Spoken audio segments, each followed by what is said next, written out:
భక్తులంటే దయచేసి ఏదో పూజలు చేసేయడం, కొబ్బరికాయలు కొట్టేయడం, ప్రసాదాలు పంచిపెట్టడం అనుకోకండి. భక్తులు అంటే ఖచ్చితంగా 3 లక్షణాలు ఉండాలమ్మా. మాటల్లో సత్యం ఉండాలి, చేతల్లో ధర్మం ఉండాలి, మనస్సులో భగవంతుడు ఉండాలి. అది భక్తులు అంటే.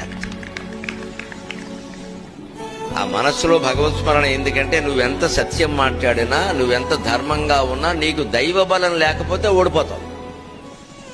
మనం ధర్మంగా ఉన్నాం, ధర్మం గెలుస్తుంది అనుకోకండి. పాండవులు వాళ్ళంతా వాళ్ళు గెలవలేడు. చచ్చి చెడి నానా యాతనలు పడ్డాడు కృష్ణ పరమాత్మ. 100 యాతనలు పడితే గెలిచారు. లేదా ఒక్కడిని కూడా చంపడం వాళ్ళ వల్ల అయ్యేది కాదు.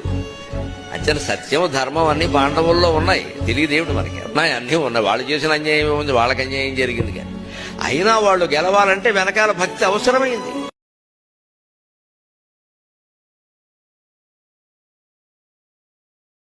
భక్తులంటే దయచేసి ఏదో పూజలు చేసేయడం, కొబ్బరికాయలు కొట్టేయడం, ప్రసాదం